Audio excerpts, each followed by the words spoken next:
குணங்களால் உயர்ந்த வள்ளல், குணங்களால் உயர்ந்த வள்ளல் ராமனுடைய அவ்வளவு அந்த குணத்தை வெளிப்படுத்தியது எங்கே என்றால் அவருடைய வெற்றியே தான். சொன்னாரே ராமன் வில்லை ஒடித்தானே, வில்லை ஒடிக்க உண்டா? உண்டு. வில்லை எடுக்க போறான் ராமன். எப்படி போறான்? எப்படி போற ஐயா? தோகையர் இன்னன சொல்லிடதல்லோர் ஓகை விளம்பிடவும் வருவப்ப நாகமடங்களும் வாழ்விளையும் பொன் நாகமும் நாகமும் நாகநடந்தான். இது இரட்டை இல்லையா? இது ஒரு விடுதலா? இதுவும் இரட்டை விடுதல் தான். இரட்டை விடுதல் உண்டு, ஓமை உண்டு, சந்தம் உண்டு, சொந்தமும் உண்டு. இரட்டு நாகமும் நாகமடங்கள், ஒரு சிங்கம், பொன் நாகம் வேறு, நாகம் யானை, இவ்வளவு பொருள்படும்படியாக நாகமும் நாகமும் நாண நடந்தான். சரி, நடந்து போனான் இல்லையா? நடந்த பிறகு செயலுடைய வேகம், செயலுடைய வேகத்தை காட்டார். எவ்வளவு வேகமான செயல் நடந்தது தெரியுமா?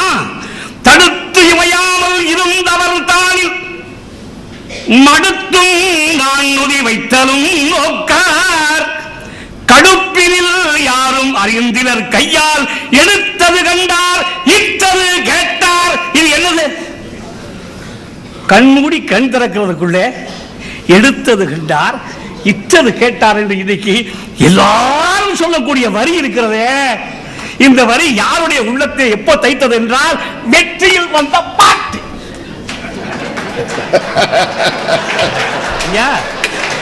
ஐயா ஆரம்பத்திலேயே சொல்லிட்டார். ஒரு பாட்டு சொன்னாரா ஐயா? ஆரம்பத்தில் சொன்னார் இல்லையா? பரிமேலழகர் உரைய எத்தனை பாட்டு இல்லாம பரிமேலழகருக்கு மட்டும் ஒரு பாட்டு ஏன் வந்துச்சு? அது என்ன பாட்டு தெரியுமா? ராமனுடைய வெற்றியை தரக்கூடிய பாட்டு. ராமனுடைய வெற்றி அல்லவா?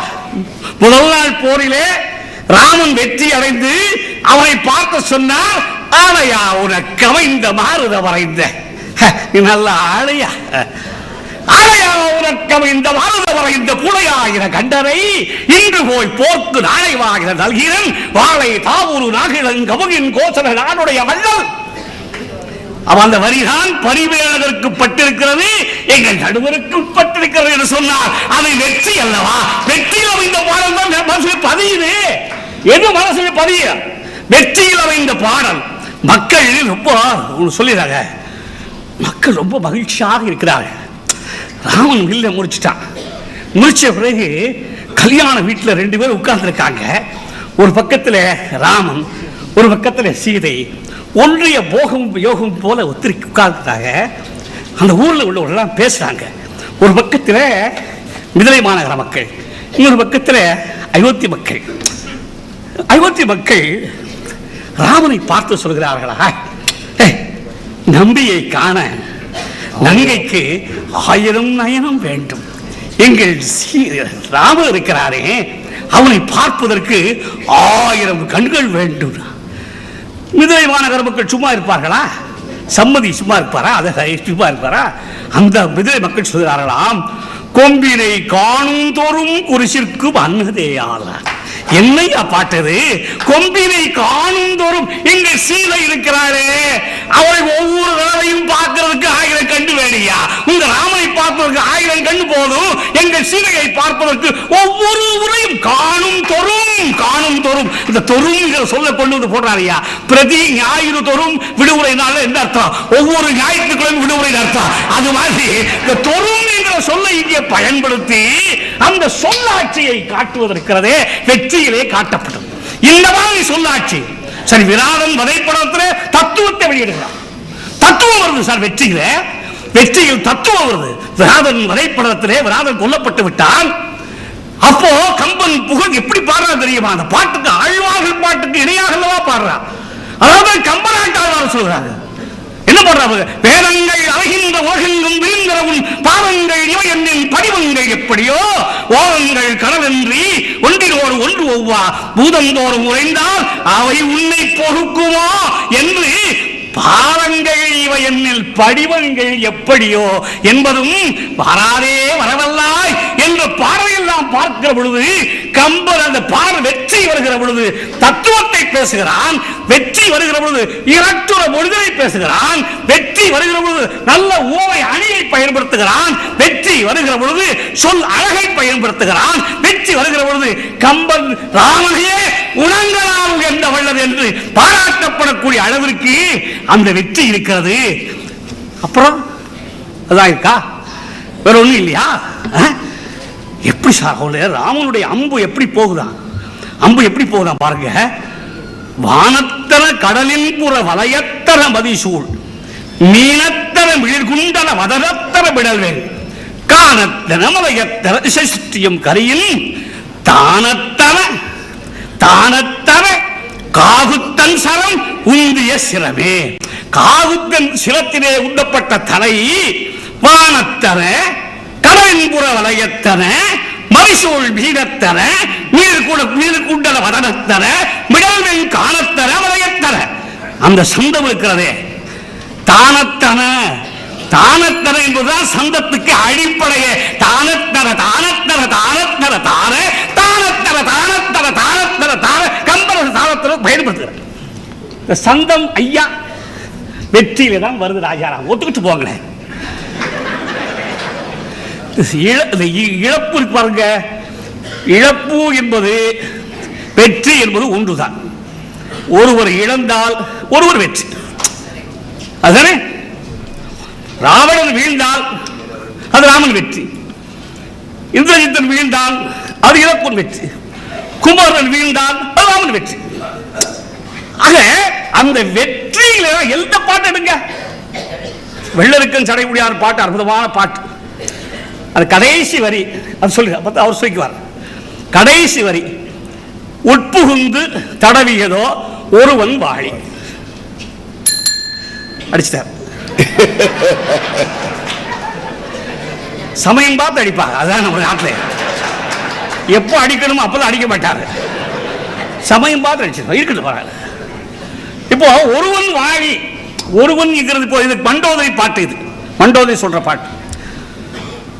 ஒருவன் நேற்று காலையில் ஒரு ராமச்சந்திரன் ஒப்பற்றவர், யூனிக் சொன்னார். ஒப்பற்றவர் ஒருவன்.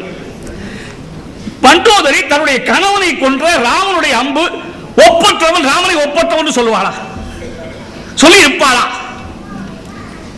அது ஒருவன் வாழி அல்ல, அது ஒரு வன்வாழி, ஒரு வன்வாழி, ஒரு வலி அம்பையாது. ஒருவன் தான். அங்கே கூட ராமனுடைய இழப்பை சொல்கிற பொழுது ராமனுடைய அம்பினுடைய மேன்மையை சொல்லித்தான் சொல்ல முடியும். அங்கே வெற்றி தான், அந்த பாடல் ராமனுடைய வெற்றி தானே தவிர ராவனுடைய இழப்பை விட அந்த பாட்டிலே கம்பன் சிலாகிப்பது எதுவென்றால் புனிதன் என்று ராமனை சொல்கிறார். ஒருவன் ஒரு வன்வாழி என்று சொல்ல புனிதன் என்று அந்த இடத்திலே சொல்லக்கூடிய காரணம் இருக்கிறதே. ஆகவே வணக்கத்திற்குரிய நீதிபதி அவர்களே, நம்ம ஐயா ஜெயராஜ் என்னென்ன சொன்னாரோ அவ்வளவு இங்கே இருக்கு, இதுக்கு மேலே இருக்கு. அதனால வெற்றி தான் எல்லாத்துக்கும் அழகு, அலங்காரம். சோகம் இருக்கும், சோகத்தில் அழுவார்கள், அதை அழுதுட்டு போட்டோம், அதை பத்தி கவலை இல்லை நமக்கு. அழுவதில் தான் புத்தி குறும்பை வேணும், ஒருவேளை இதுதான் இருக்கலாம், அதை அப்படி சொல்ல மாட்டேன்.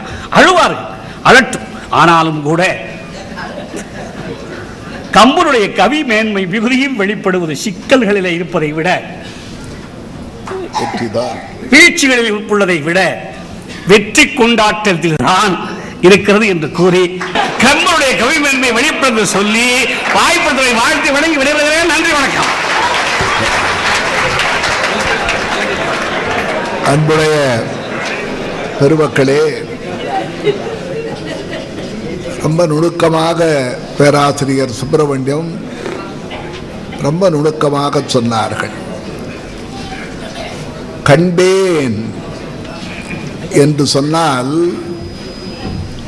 சாதாரணமாக பார்த்தேன் என்பதல்ல, வியப்பை சொல்வதற்காக சொல்லுகிற சொல்தான் கண்டேன் என்பது.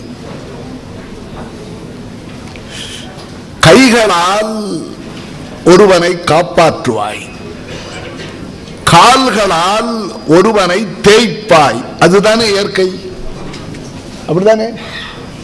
கால்களால் ஒருவனை தேய்ப்பாய், கைகளால் ஒருவனை எடுத்து அணைப்பாய். ராமா, உன் கைகளால் அரக்கியை அழித்தாய்,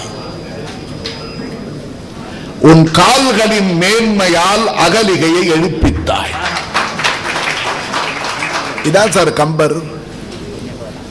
கைவண்ணம் அங்கு கண்டேன், கண்டேன் என்று சொன்னால் கண்டறியாதன கண்டேன். எப்படி பாருங்க, என்ன அழகான ஒரு தொடரை சொல்லுகிறார் பாருங்கள். கவிதை என்பது எப்போது மனதை உருக்கும் என்று சொன்னால்,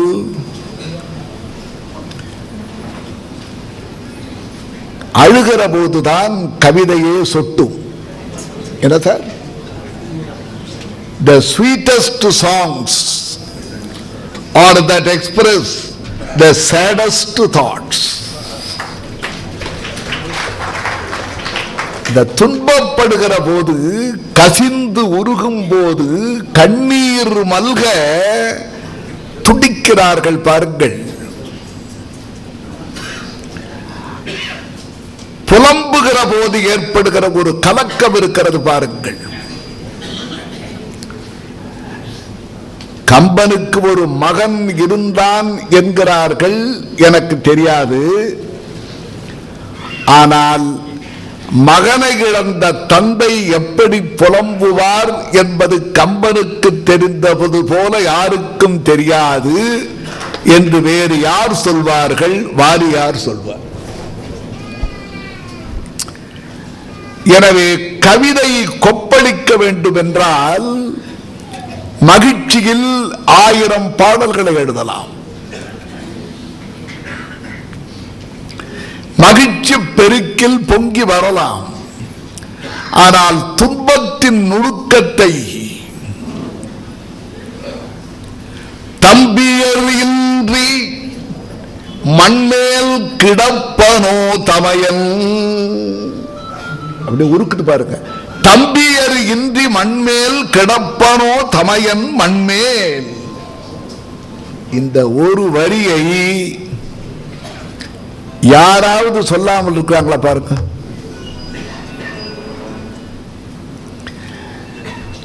கம்பருடைய பாடல்களில் கசிந்து உருகச் செய்வது, அவருடைய மாட்சி புலப்படுவது வீழ்ச்சியில்தான். எனவே அவன் ஜெயராமனாக இருக்கலாம் வெற்றி பெறுவதில், அல்லது சிக்கல்களை தீர்ப்பதில் வல்லவனாக இருக்கலாம். ஆனால் பிறருக்கு இரக்கம் காட்டி அவனே கண் கலங்குகிற இடம் மற்றவர்கள் வீழ்ச்சியை காணும் போதுதான். வேற யார் இப்படி சொல்வார்கள்? என்னது? மனதில் இருப்பதற்கு உண்மைன்னு பேரு, வாயில் இருக்கிறது பேசுவதற்கு வாய்மைன்னு பேரு, உடம்பினுடைய தூய்மைக்கு பெயர் மெய்மை என்பது பெயர். உண்மை, மெய்மை, வாய்மை, இன்னொன்னு இருக்குது நன்மைன்னு. இந்த நாளும் சேர்ந்தால்தான் செம்மைன்னு பேர்.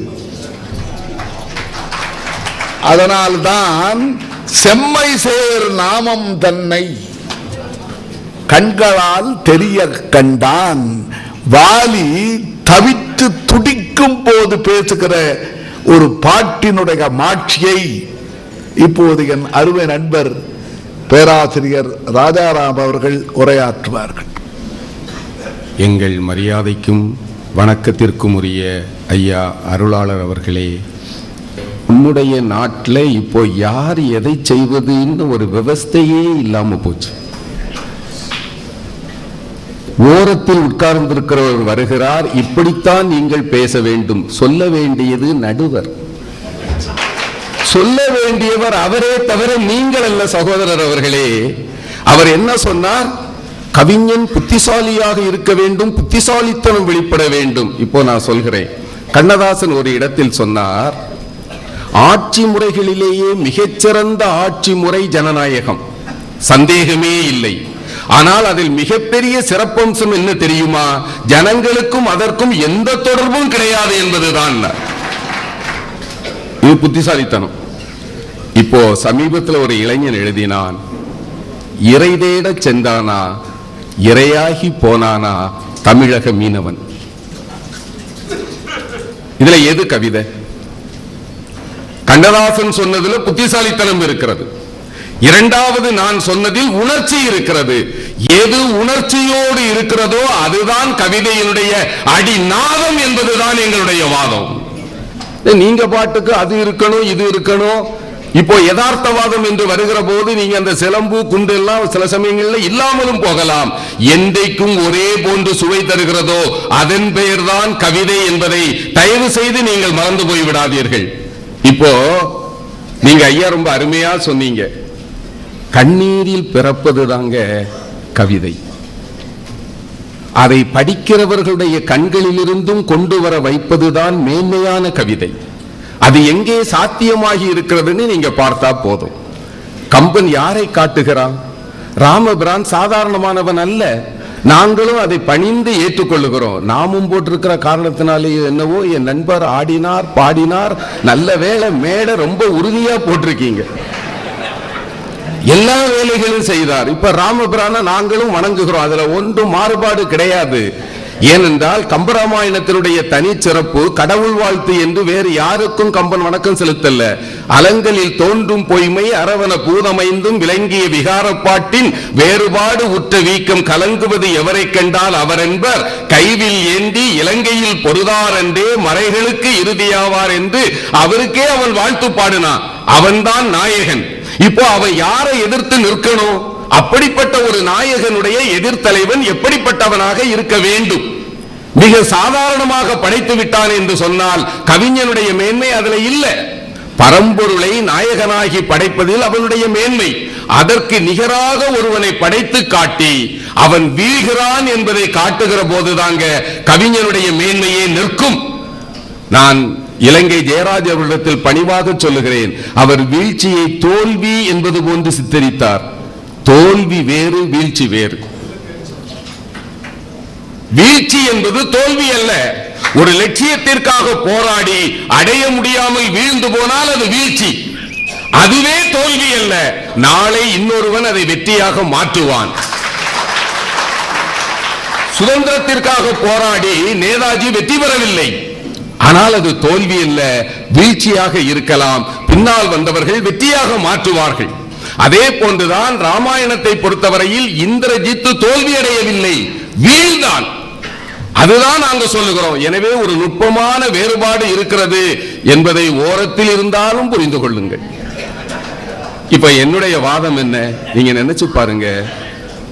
முதல் நாள் ராமனை சந்திக்கிறான். அதுவரைக்கும் ராமனை பற்றி ராவணனுக்கு எந்த விதமான எண்ணமும் கிடையாது. ஏதோ தசரதனுடைய மைந்தன் ஒரு மானிடன் என்று ஒரு சாதாரண எண்ணம். எப்படி அந்த ரெண்டு அணியினருக்கும் எங்களை பார்த்தால் என்ன உணர்வு ஏற்படுகிறதோ அது போன்ற ஒரு ஏளன உணர்வோடு தான் அவன் பார்த்தான். ஆனால் நேரிடையாக களத்தில் வந்து நின்று பார்க்கிற போதுதான் அவனுடைய அழகை பார்த்தான். மேனி அழகு மட்டுமல்ல, இன்னொன்று அவனுடைய பண்பினுடைய அழகையும் பார்த்தான். ஏனென்றால் எல்லாம் இழந்து நின்ற போது இன்று போய் நாளை வா என்று சொல்லுகின்ற அந்த மிகப்பெரிய பேராண்மையையும் சந்தித்தான். வந்து என்ன சொன்னான் தெரியுமா? தன்னுடைய தாத்தாவிடத்துல, ஒரு மனிதனுடைய மிகப்பெரிய வீழ்ச்சியே தன்னளவில் வீழ்வது ஐயா. தன்னிறக்கம் வருகிறது பாருங்க. தானே தன் மனமே வீழ்ந்து விட்டால் அதற்கு பிறகு அது எழுச்சியே இல்லை. ராவணன் ராமனுடைய அம்பினால் வீழ்ந்ததை விட அவன் முதல் நாள் போரிலேயே தன்னளவில் வீழ்ந்து போனான் பாருங்க. அந்த வீழ்ச்சியை கம்பன் காட்டுகிறான். வந்து என்ன சொன்னான் தெரியுமா? போய் இனி தெரிவதென்னே பொறையினால் உலகம் போலும் வேயன தகைய தோழி ராகவன் மேனி நோக்கி தீயன கொடிய வீர சேவகன் செய்கை கண்டால் நாய் என தகுதுமென்றோ காமனும் நாமும் எல்லாம். அந்த ராமனை பார்க்கிற வரைக்கும் நான் என்னவோ என்று நினைத்தேன்ப்பா. அவனை பார்த்த பிறகு நான் மட்டுமல்ல, நாமும் போட்ட தாக்கு சுப்பிரமணியம் அவர்களே, நான் மட்டுமல்ல, அழகிற்கு எவன் உச்சம் என்று கருதப்படுகிறானோ அந்த மன்மதன் கூட ராமனுக்கு முன்னால் யார் தெரியுமா? நாய். சொன்னவை யார் தெரியுமா? ராவணன். இப்போ இந்த வீழ்ச்சியினுடைய பரிதாபத்தை பார்த்தீர்களா? நமக்கு என்ன தோன்றுகிறது? அவன் யார்? முக்கோடி வாழ்நாள் உடையவன், முயன்றுடைய பெருந்தவம் உடையவன், எக்கோடி யாராலும் வெல்லப்படா என்கிற ஆற்றல் படைத்த ஒருவன் தன்னளவில் இப்படி நொறுங்கி போய்விட்டானே என்று பார்க்கிற போது படிக்கின்ற ஒருவனுடைய நெஞ்சம் நடுக்குறுகிறதே.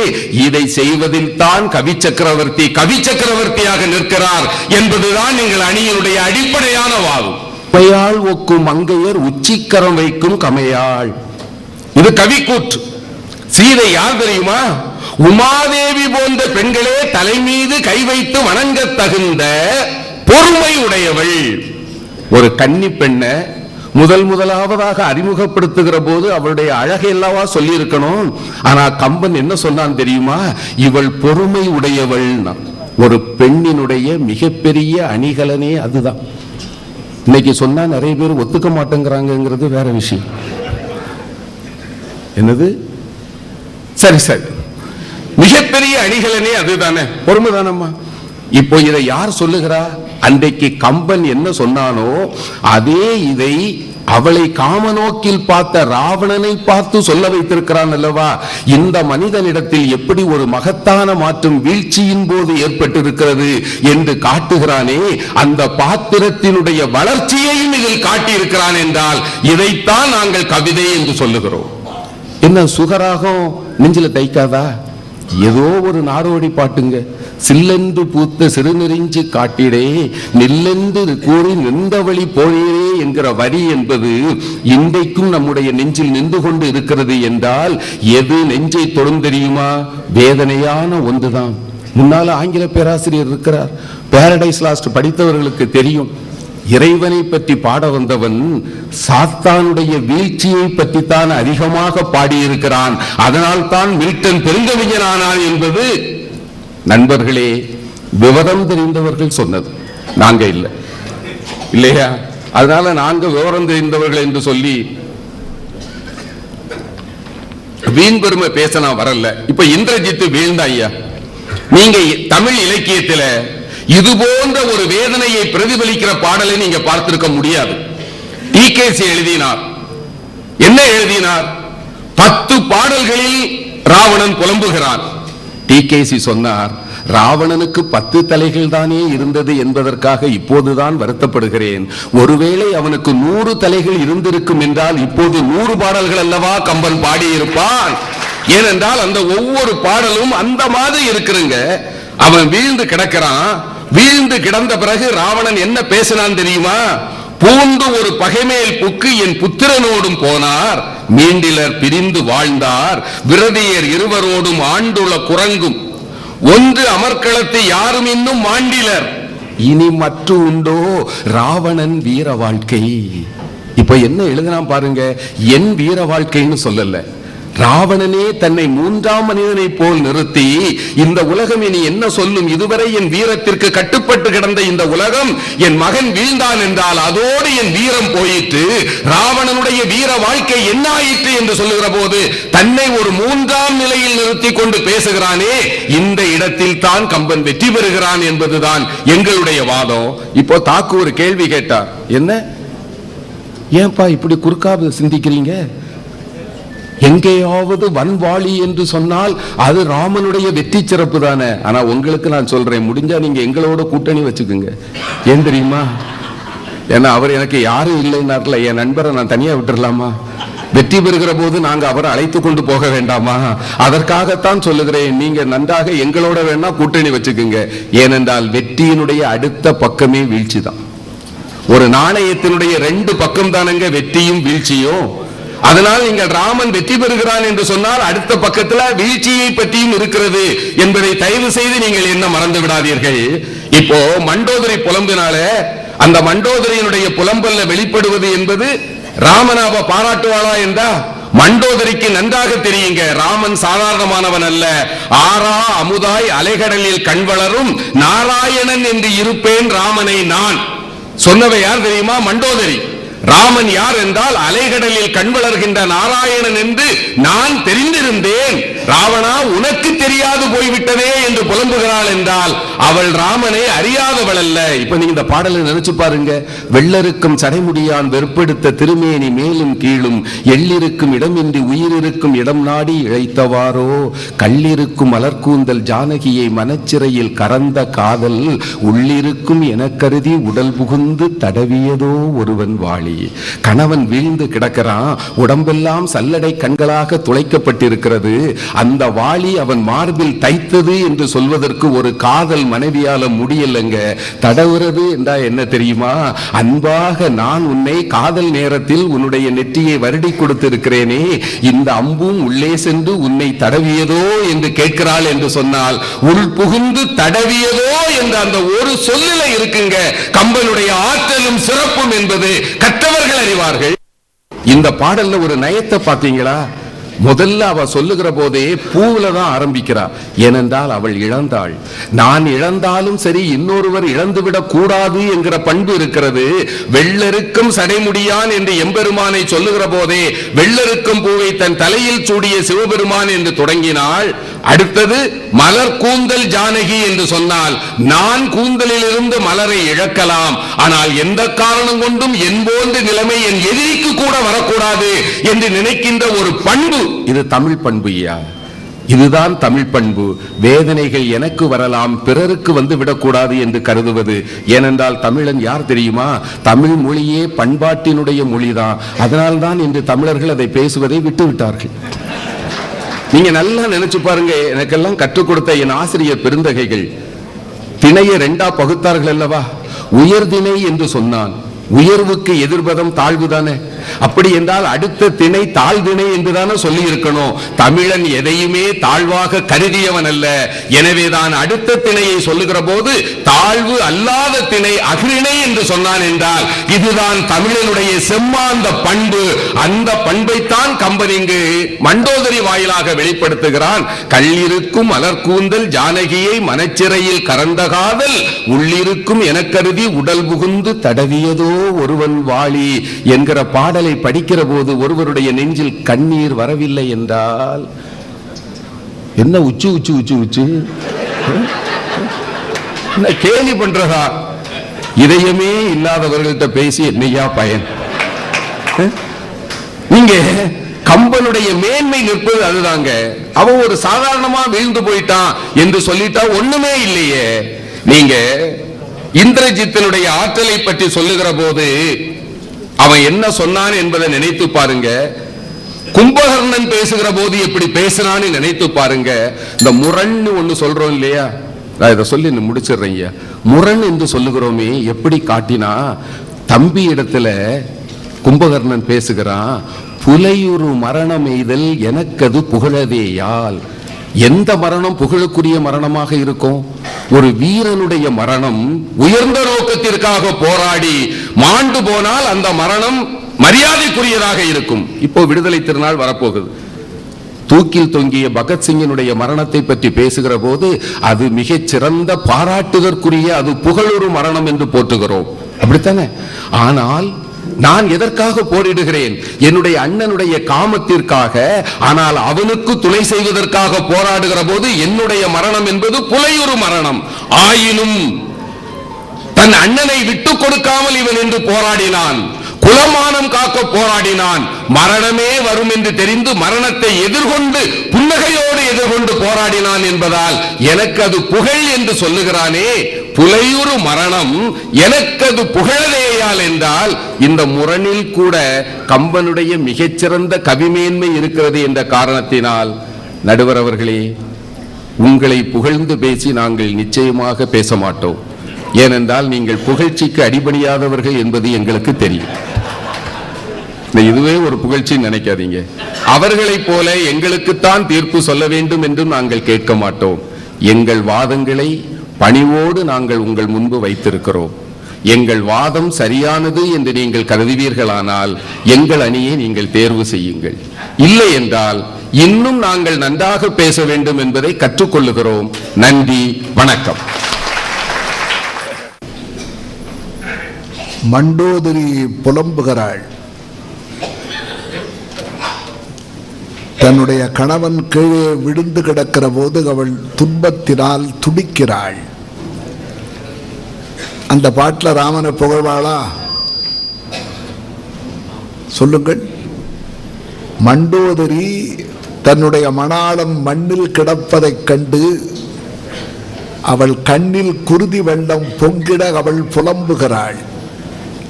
இதை கம்பர் காட்டுகிறார். வெள்ளருக்கம் சடைமுடியான் வெற்பெடுத்த பெருந்தோள்கள். யாராலாவது முடியுமா? வெள்ளருக்கம் சடைமுடியான் வெற்பெடுத்த பெருந்தோள்கள். என்ன நினைச்சான்? அது ஒரு பெரிய செய்தியா? கல்லிருக்கும் மலர்கூந்தல் சானகியை கறந்த உள்ளம். எவ்வளவு எளிதாக சொல்லுகிறாள் பாருங்கள். அது ஒரு பெரிய குற்றமா? மனைவியினுடைய அன்பினுடைய மாட்சியை பாருங்கள். கல்லிருக்கும் மலர்கூந்தல் சானகியை கறந்த உள்ளம். அந்த கறந்த உள்ளத்துக்காக உள்ளிருக்கும் இடம் தேடி தடவிற்றோ ஒருவன் வாளி அல்ல, ஒரு வன்வாளி. இது ஒரு அம்பா. இவ்வளவு கொடுமையான அன்பா நீ வைத்திருக்கிறாய். இந்த கொடுமையான அன்பால் என்னுடைய கணவனை எப்படியெல்லாம் தொலைத்தெடுக்கிறீர்கள். அந்த பாட்டு எப்படிப்பட்ட துன்பத்தை காட்டுகிறது பாருங்கள். கம்பனுடைய புலமையினுடைய வீறு பெருகி நிற்பதை பாருங்கள். எள்ளிருக்கும் இடங்கின்றி. கம்பருக்கு எந்த இடத்துல எள் போடணும்னு தெரியும், எந்த இடத்துல உளுந்து போடணும்னு தெரியும். திருமணத்துல வடையில்லாத திருமணமா, அங்க உளுந்து. ஆக ராவனுடைய திருமணத்துக்காக சூழ்ந்திருக்கிற கூட்டத்தில் பார்த்தால் உளுந்துருள இடமின்றார். இங்க பாருங்க சார், எள்ளிருக்கும் இடங்கின்றி எப்படி துடிக்கிறாள். எள்ளிருக்கும் இடங்கின்றி. அப்படி போய் உள்ளிருக்கும் இடம் தேடி தடவிற்றோ. அதுல ஒரு பொருள் இன்னும் கூட நயமாக சொல்லலாம். கல்லிருக்கும் மலர்கூந்தல். அது மயக்குகிற பூக்களை வைத்த பெண்ணைத்தானே இவன் நினைத்தான். சானகியை கறந்த உள்ளம் எப்படி புலம்புகிறாள் பாருங்கள். பொய்யுரையாத புண்ணியா என்று தாரை புலம்புகிற போது, தாரையினுடைய புலம்புகையை பார்க்கிற போது அழுகிற இடமெல்லாம் நாம் கம்பனை தொழுகிற இடங்களாக இருக்கின்றன. எனவே வீழ்ச்சி என்பது ஒரு சறுக்குதல் தான் பொருள். அந்த வீழ்ச்சியை கம்பன் எப்படி எடுத்து பாடுபொருளாக்குகிறான். வீடனன் பேசுகிற போது உம்பரின் ஒரு குளம் உயர்ந்ததோ அறிவினான். இதெல்லாம் கம்பரை தவிர யாரும் இந்த தொடர்களை நினைக்கவே முடியாது. அந்த எழுத்துக்கு எழுத்து பழுத்த புலவையை பாதித்து காட்ட வேண்டும் என்பதற்காக அவர் கொடுக்கிற அழுத்தம் கம்பருக்கு ஒரு பெருமிதத்தை தருவதாகும் என்று சொல்லி தலைவர்கள் எல்லாம் பேசிவிட்டார்கள். தலைவர்களையாவது தாங்கிக்கலாம். இந்த தொண்டர்கள் பண்ணுகிற சிக்கல் தான் பெரிய சிக்கல். எனவே யார் சொன்னார்கள் ஜெயராஜை ஓரத்தில் உட்கார வைத்ததாக? ஜெயராஜுக்கு முதன்மையான இடம் தர வேண்டும். அவரை தொடர்ந்துதான் மற்றவர்கள் வர வேண்டும் என்பதற்குத்தானே அமைத்தார்கள். இப்போது ஜெயராஜ் அவர்கள் தொடங்கிய வாதத்தை வளர்ப்பதற்காக சிக்கல்களிலேயே என்று பேச வருகிறார் புலவர் திலகம் ராமலிங்கம். மாண்புமிகு நடுவர் தமிழறிஞர் ஐயா அவர்களே, எங்கள் மதிப்பிற்கும் மரியாதைக்கும் போற்றுதலுக்கும் வணங்குதலுக்குரிய மாண்புமிகு மத்திய இணையமைச்சர் அவர்களை வணங்கி மகிழ்ந்து, போர்க்களத்தில் நின்ற அர்ஜுனன் எதிரில் நிற்பவர்களை எல்லாம் பார்த்து எப்படியெல்லாம் நினைத்தானோ அதுபோல இங்கே பிதாமகர் எங்கள் பேராசிரியர் கண சிர்சபேசன் இங்கே இருக்கிறார்.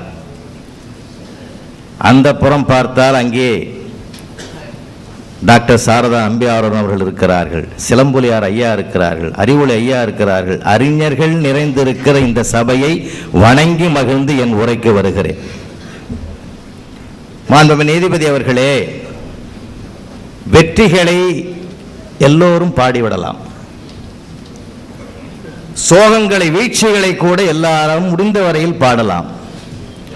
ஆனால் சிக்கல்களை மட்டும் சந்திப்பதற்கு ஒரு சிலரால் தான் முடியும் என்றால் அந்த ஒரு சிலரில் கம்பன் முதலில் நிற்பவன் என்பதுதான் எங்களுடைய ஒட்டுமொத்த வாதம். உதாரணம் சொல்றேன். சாதாரணமாக ஒருவரை பார்ப்பதை விட அவருடைய சிக்கலை அணுகுகிற போதுதான் அவருடைய சிறப்பே தெரியும். தமிழறிஞர் தென்கட்சி சுவாமிநாதனும் நான் ஐயா அவர்களோடு ஒரு 6-7 ஆண்டுகள் பயணம் பண்ணவன். குற்றாலத்தில் முதல் நாள் பேசிட்டு மறுநாள் அருவியில குளிக்கலான்னு நான் அவரும் போகிற போது அவரோடு கூட படித்த நண்பர்கள் பிர்லா கோளரங்கத்தில் பணிபுரிகிறவர் 2 பேரும் அவரோடு வந்தவர்கள். அதில் ஒருவர் சொன்னார், உரிமையோடு சொன்னார், சாமிநாதா அதோ அருவி கொட்டுத உயரம், அங்க போய் நீ உட்கார்ந்து இன்னொரு தகவல் சொன்னா எப்படி இருக்கும்னார். எனக்கே ஒரு மாதிரியா இருந்தது, என்ன இப்படி சொல்றாருன்னு. ஐயா சொன்னார் பாருங்க, எவ்வளவு பெரிய சிக்கல், என்ன அழகா அப்படி தள்ளுபடி பண்ணார். நல்லா தான் இருக்கும், நீ என் வீட்டுக்கு தகவல் சொல்ல வேண்டி இருக்கும்.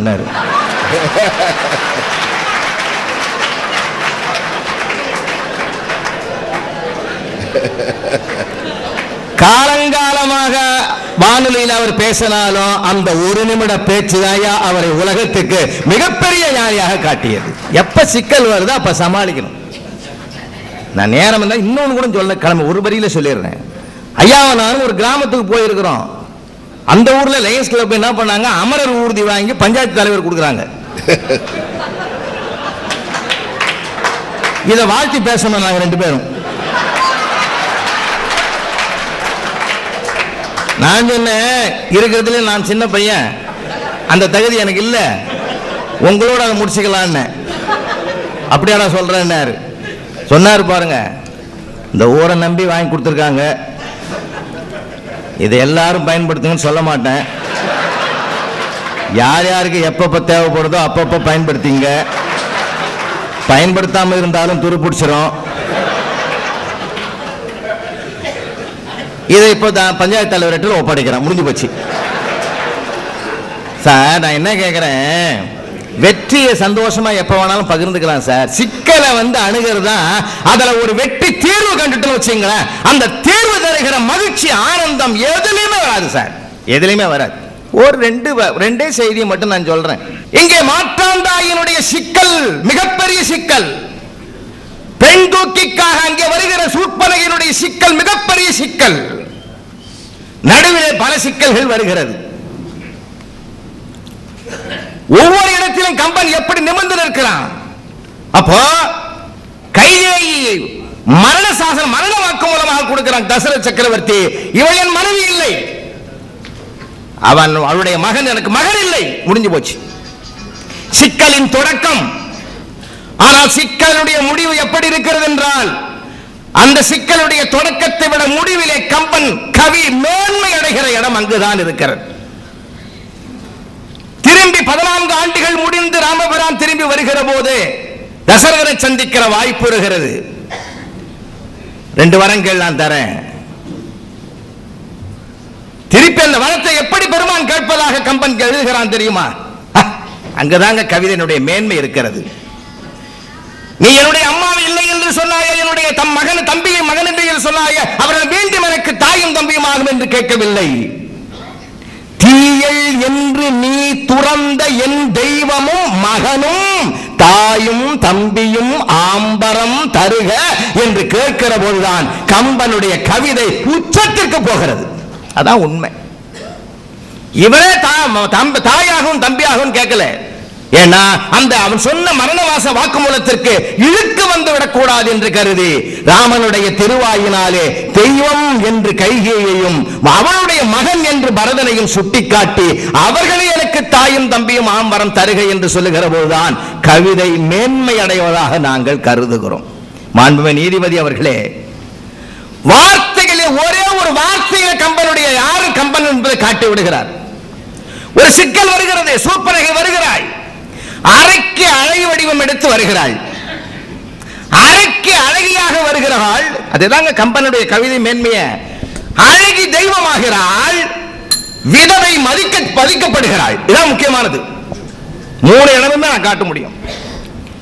அப்போ அரைக்கு அழகு வடிவம் எடுத்து வருகிற போது ராமபிரான் கேட்கிறார். அந்த முதல் வார்த்தையிலே கம்பன் கவிதை வென்று விடுகிறது. அருமையான ஒரு சொல்லு, முடிஞ்சு போச்சு. போன வாரம் கூட எங்க ஊர்ல நான் அப்படியே சுடுகாடு பக்கமா, அப்பதான் ஒரு பாதை இருக்குதாங்க, சுடுகாடை கிராஸ் பண்றேன், வெட்டியான் கேட்கிறான், என்ன சார் ரொம்ப நாளா சுடுகாடு பக்கமா காணான்றான். ஏடா அது அடிக்கடி வந்து போற இடமாடா இது, இல்ல எவ்வளவு கஷ்டம் சார், பெரிய சிக்கல் பாருங்க. வார்த்தைகளே தெரிஞ்சு போடு சார். தீதில் வரவு ஆகுக நும் வரவு, எதிர்மறை வரவேற்பு சார். இது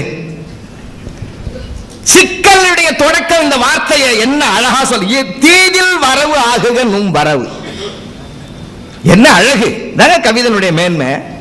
போன ஞாயிற்றுக்கிழமை ஒரு வீட்டுக்குள்ள போறேன், காலையில 10 மணிக்கு ஒரு அம்மா சாதம் ஊட்டிங்குது குழந்தைக்கு, மாமாக்கு டாட்டா சொல்லு, அப்பதான் வீட்டுக்குள்ளே வர்றேன் சார். உள்ள அப்பதான் வர்ற மாமாக்கு டாட்டா சொல்ல, என்ன சார் அர்த்தம் சொல்லுங்க பாப்பா, என்ன வரவேற்பாது? தீதில் வரவு ஆகுக நும் வரவு. நான் வேகமா போறேன். அடுத்தது, யாவர் மூக்கறிவிட்டு இருக்கக்கூடிய சூர்பனகையை பார்த்து கொதிக்கின்ற மான உணர்வோடு கேட்கிறான் ராவணன், யாவர் செயல்? கொஞ்ச நேரத்தில் ஆரவள்னு கேட்டான். யாவர் செயல் என்று தன்மான உணர்வு அங்கு மிகுந்திருந்த போது வருகிற வார்த்தை அது. காம உணர்வு மிகுந்த போது அவனிடத்தில் ஆரவள் என்று மாறிவிடுகிறான். ஒரு சொல்லிலே கம்பனுடைய கவிதை மேன்மை அடைகிற அற்புதத்தை இந்த இடத்திலே நாம பார்க்கலாம். இந்த ஒண்ணு நான் நிறைவா சொல்றேன், கொஞ்சம் அது ஒரே ஒரு இடம். எந்த தம்பி சரணாகதி அடைந்து விட்டான் என்பதற்காக மறைந்திருந்து அம்பு போட வேண்டிய நிர்பந்தத்திற்கு என் அண்ணன் வந்துவிட்டான் என்று சமாதானம் பேசினானோ இலக்குவன், அந்த இலக்குவனை பார்த்து ராமபிரான் சொன்னால், நன்றி கொன்று அரு நட்பினை நார் அறுத்தவனை கொன்று வா என்று அனுப்புகிறான் சுக்கிரீவனை கொல்றதுக்கு. அவனும் ஆவேசத்தோட உள்ள வர்றான். வருகிற அந்த மிகப்பெரிய சிக்கலை கம்பன் எப்படி அணுகுகிறார் தெரியுமா? அற்புதமான இடம். வெள்ளாடை உடுத்து மங்கையாக இருக்கக்கூடிய தாரை அங்கே வந்து, ஐயனி ஆழிவேந்தன் அடியினை பிரிகலாதாய் எய்தியது என்னை என்றால் இசையினும் இனிய சொல்லாள். அப்பா அப்பா, நீ ராமனுடைய திருவடியை எப்பயும் பிரிய மாட்டியப்பா, எப்படா பிரிஞ்சு வந்தேன்னு அவனுக்கு ஏற்ற சொல்ல அப்படி தூக்கி போட்ட உடனே இலக்குவனுடைய நிலைமை என்னவாம்? ஆர்கோரோ உரை செய்தார். திரும்ப பாருங்க, திரும்பறதுக்கு தகுந்த மாதிரி வார்த்தையை வகுத்து தந்தவன் ஒரே கவிஞன் கவி சக்கரவர்த்தி கம்பனியா. ஆர்குலோ உரை செய்தார் என்று அருள் வர சீற்றமாக, ஒரே வரி முடிஞ்சு போச்சு. கோபம் அடங்கி விட்டது, குணம் பெருகி விட்டது. அருள் வர சீற்றம் மக்க பார்குலாம் உழுவில் திங்கள் பகல் வந்த வடிவினானை தார்குலாம் மைந்தன் நோக்கி தாயரை நினைந்து நைந்தான். ஐயோ, இந்த வெள்ளாடை கோலத்தில் இருக்கிறாளே இந்த பெண், இவை போலல்லவா என்னை பெற்றெடுத்த அங்கே கோசலையும் சுவத்திரையும் இந்த கோலத்தில் அல்லவா இருப்பார்கள் என்று ஒரு பெண்ணை பார்த்த மாத்திரத்தில் தன் தாயை நினைக்கக்கூடிய பண்பாட்டை வென்றிருக்கக்கூடிய கவிதை, இதைவிட ஒரு கவி மேன்மை வேண்டுமா? வான்மீகி கூட தாரையை எப்படி காட்டினார்?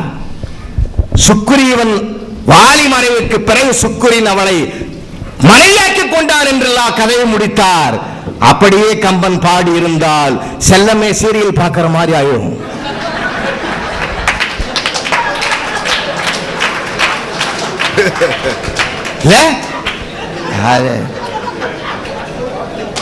அதானே.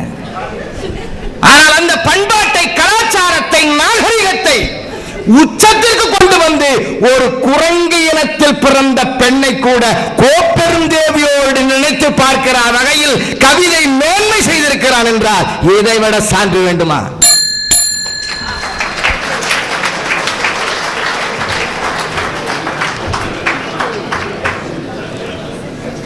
நண்பர்களே, ரொம்ப விரைந்து செல்ல வேண்டி இருக்கிறது. வாலியை பற்றிய இவ்வளவு நீளமான ஒரு பகுதி வால்மீகத்தில் இல்லை. கவி மேன்மை எங்கே வருகிறது என்பதை நீங்கள் காணலாம். தாரை புலம்புகிற ஒரு தவிப்பு இருக்கிறதே, அது வால்மீகத்தில் இல்லை. கம்பர் தன்னுடைய மேன்மையான புலமை பான்மையை காட்டுகிற இடங்கள் தான் வாலி வதைப்படலமாக மாறுகிறது. இந்த சிக்கல்களை எப்படி தீர்வு செய்கிறான் என்று நீங்கள் கொஞ்சம் எடுத்து காட்டினால் நன்றாக இருக்கும் என்பது என்னுடைய விருப்பம். இந்த சிக்கலை எப்படி தீர்வு செய்கிறான், கம்பரே தீர்த்து வைக்கிறார் சில இடங்களில்.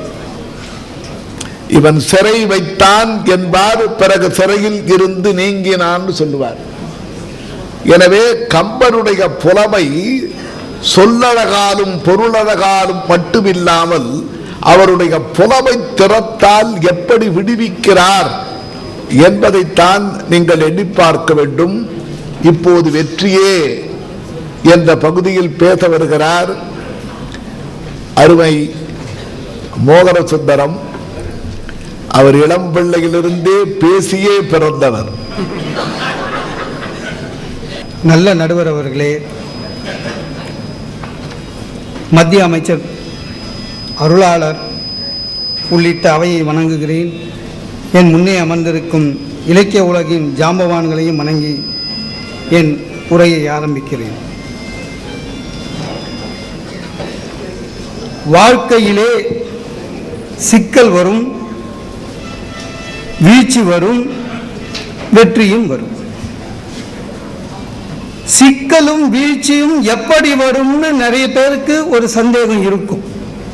அதுக்கு தான் கம்மன் கழகத்தில் தெளிவாக்கியிருக்காங்க. இந்த மேடையே ஒரு சாட்சி. சிக்கல் அணியில் ஒரு பெண், வீழ்ச்சி அணியில் ஒரு பெண். ஆக எங்கெங்க சிக்கல் இருக்கோ, எங்கெங்க வீழ்ச்சி இருக்கோ, அங்கெல்லாம் ஒரு பெண் இருப்பாங்கன்னு. வெற்றிக்கு வெறும் ஆண் போதும். மனித வாழ்க்கை வெற்றி பெறுவதுதான் மனித வாழ்க்கை, சரியான மனித வாழ்க்கை. இப்போ வாழ்க்கை வெற்றினா எப்படிங்க? ஒன்று வாழ்க்கையில் வெற்றி பெற வேண்டும், இன்னொன்று வாழ்க்கையை வெற்றி பெற வேண்டும். இப்ப எங்க தாத்தா வாழ்க்கையில் வெற்றி பெற்றார். 90 வயசு வரையும் இருந்தார், 17 குழந்தை. அதை தவிர போஸ்ட்மேனா வேற இருந்திருக்காரு. டெலிவரிலாம் கரெக்ட். அப்போ அந்த காலம். ஆனா வாழ்க்கையில் வெற்றி பெற்ற ஒரு காரணத்துக்காக எங்க வீட்டில் வெறும் படமா தான் இருக்கார். வாழ்க்கையில் வெற்றி பெற்றவர்கள் வெறும் படமாக இருக்கிறார்கள். வாழ்க்கையை வெற்றி பெற்றவர்கள் மற்றவருக்கு பாடமாக இருக்கிறார்கள். மற்றவர்களுக்கு பாடமாக இருக்க வேண்டும் என்பதுதான் கடவுள் மனிதனாக பூமிக்கு வந்து மானுடத்தை வென்ற கதையை கம்பன் பாடுகிறார். இது வெற்றி கதை. ஒரு கவிஞனுக்கு சிக்கலை சொல்ல வருகின்ற பொழுது அவன் கதையின் போக்கிலே போக வேண்டிய கட்டாயத்துக்கு ஆளாகிறான். கவி மேன்மையை விட கதை மேன்மை தூக்கலாக இருக்கும். வீழ்ச்சியை சொல்ல வருகின்ற பொழுது கதாபாத்திரங்களின் மேலே தாக்கம் அதிகமாக இருக்கும். ஆனால் வெற்றியை சொல்ல வருகின்ற பொழுதுதான் கவிஞன் தனியே நின்று கம்பீரமாக அவனுடைய கற்பனை ஊமையும் எல்லாவற்றையும் சொல்லி கொண்டாடி கொண்டு இருக்கிறான். அதான உண்மை. சுக்ரீவன் ஒரு மரத்தை காமிச்சு இதை மட்டும் முடியுன்றான். ராமன் வில் எடுக்கிறார். ராமனுடைய ஆற்றலை வெற்றியை சொல்ல வருகிற கம்பன் ஒன்னு சொல்றேன். கம்பன் சொல்லுக்குள் வாக்கியத்தை சுருக்க வைத்த புலவன். அனாவசியமா பாடல் போடுறது இல்ல. ஒரு அம்பு விடுறான், ஒரு மரம் இல்ல 7 மரத்தை தொலைச்சு 7 பாதாள உலகத்தை தொலைச்சு அம்பு திரும்பி வந்துடுச்சு. முடிஞ்சுதா? சொன்ன வேலை முடிஞ்சுது. கம்மன் அடுத்து ஒரு பாடலை போடுகிறான். 7 வேளையும் உலகமேல் உயர்ந்தன 7 குன்றமும் ஈட்டிகள் 70 புறவி 7 மங்கையர் 70 நடுங்கின என்ப. அதாவது இந்த பிரபஞ்சத்துல ஏழுன்னு எது எது இருக்கோ எல்லாம் பயந்துதான்.